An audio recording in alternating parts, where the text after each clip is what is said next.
So Bitcoin's part of a reserve, whereas the other crypto is part of a stockpile. And those two pools, at least as far as this executive order remains in effect, it could be undone by a later executive order, either by this president or a later one. But under this current framework, the Bitcoin is instructed not to be sold, and that Besant and Lutnick are authorized to find budget-neutral ways to accumulate more of it. That's how it's worded.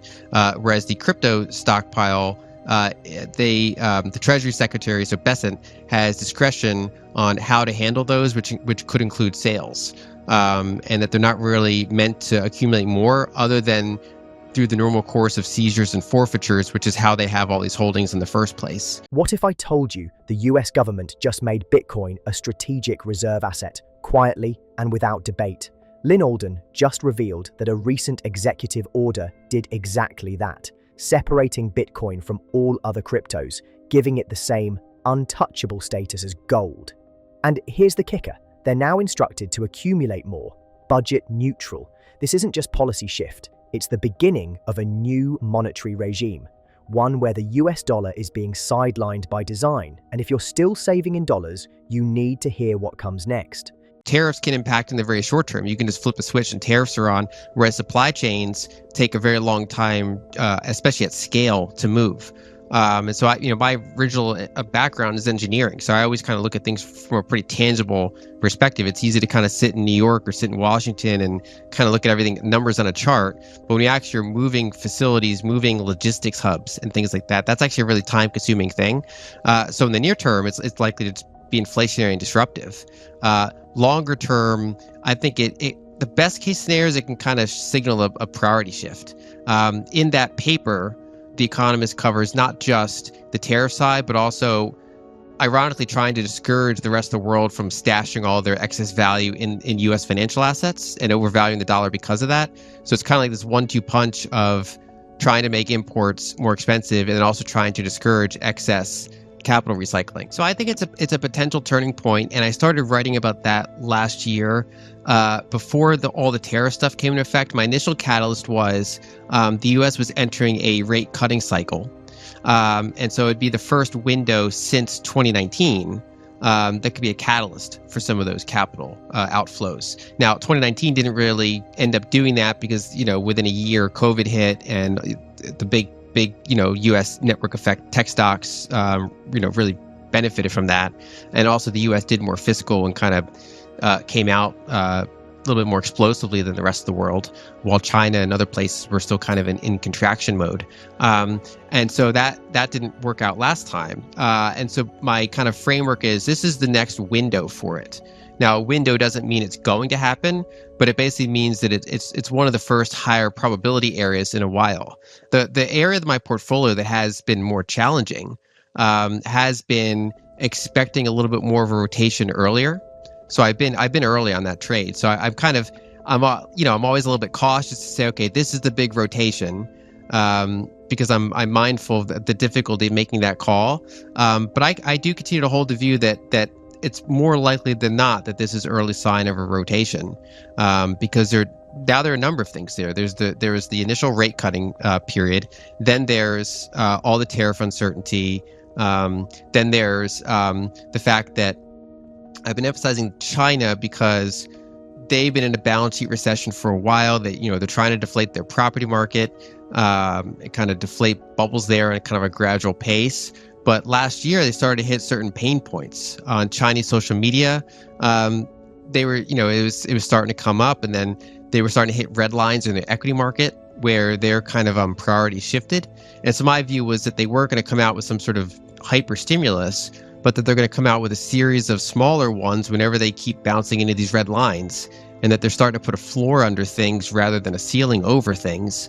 And so when we see European fiscal open up a little bit, not necessarily for great reasons, but European fiscal opening up a little bit, Chinese consumer stimulus opening up a little bit, while at the same time the U.S. is still being fairly tight with monetary policy, while also around the margins trying to contract fiscal, and then you add tariffs. It's a pretty good recipe for the rest of the world, especially because there's also that big valuation differential, and everybody is on one side of the boat. stuffed overweight into U.S. markets. Social Security was basically pretty big cost of living adjustments and the pretty top-heavy demographics that's pouring out into the economy. Even interest expense is pouring out into the economy, which is spendable around the margins.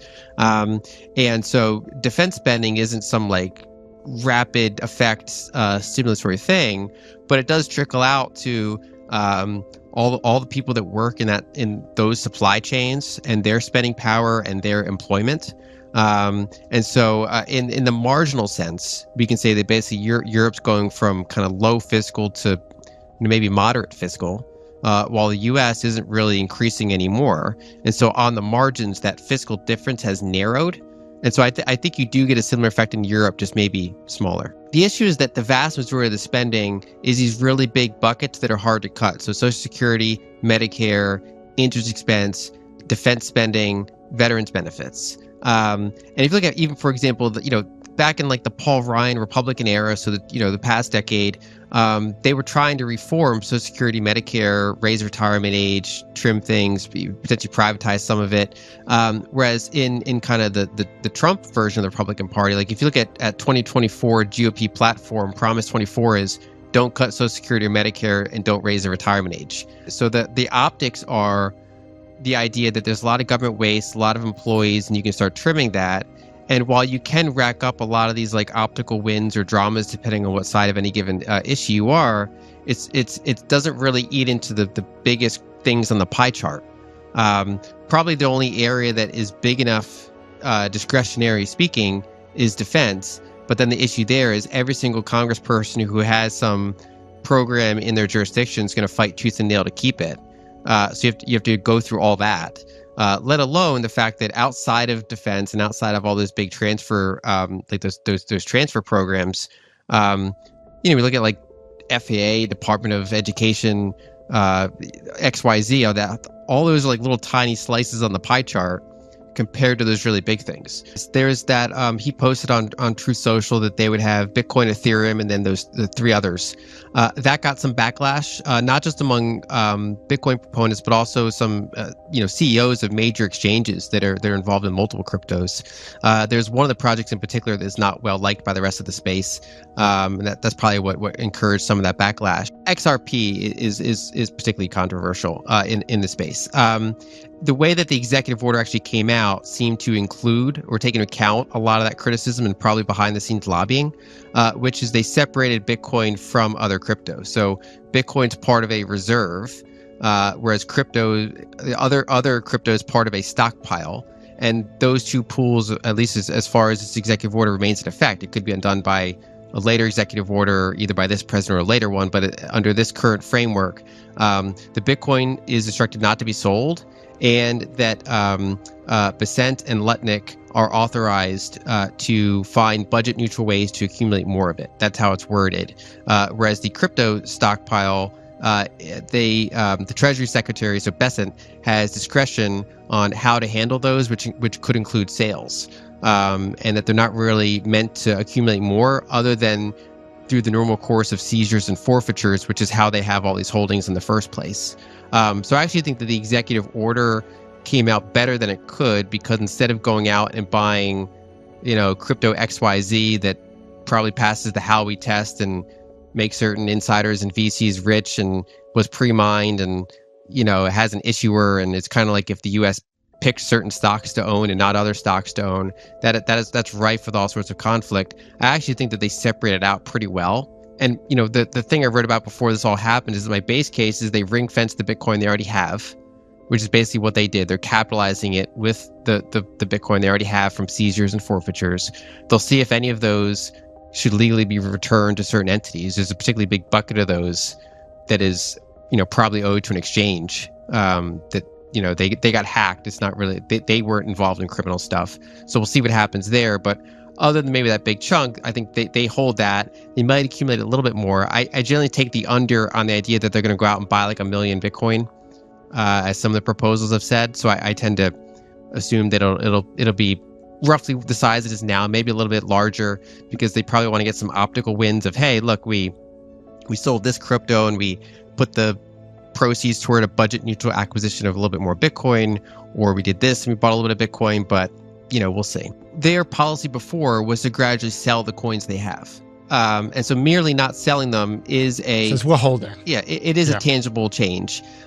Two, it would take a reversal to undo that, which is not impossible, especially if you get a different administration.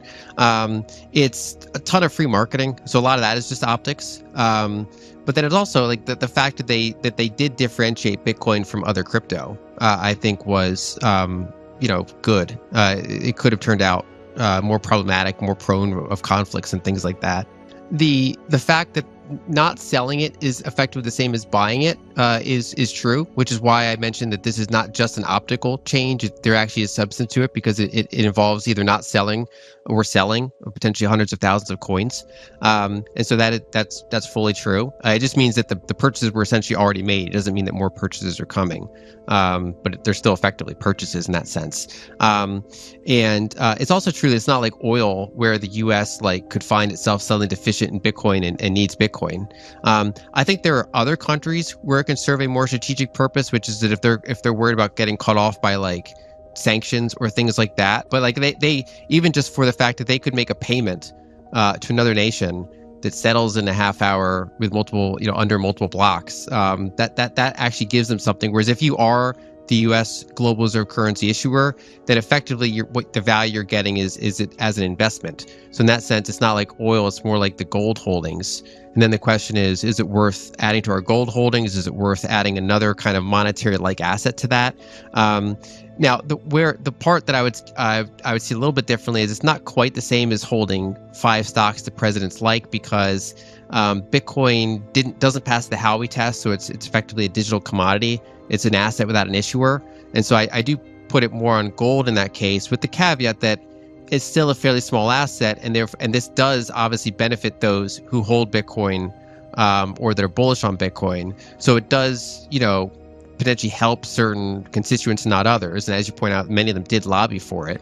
And so I don't really disagree with that part, other than to clarify that I would see a big difference between them doing it with Bitcoin versus them doing it with crypto XYZ that literally had VCs, founders, a pre-mine, insiders, things like that. It is somewhat different. But at the end of the day, it is basically just an investment decision. If Bitcoin should over the coming 5-10 years go up 5 or 10x in price, then they have effectively made a good investment decision.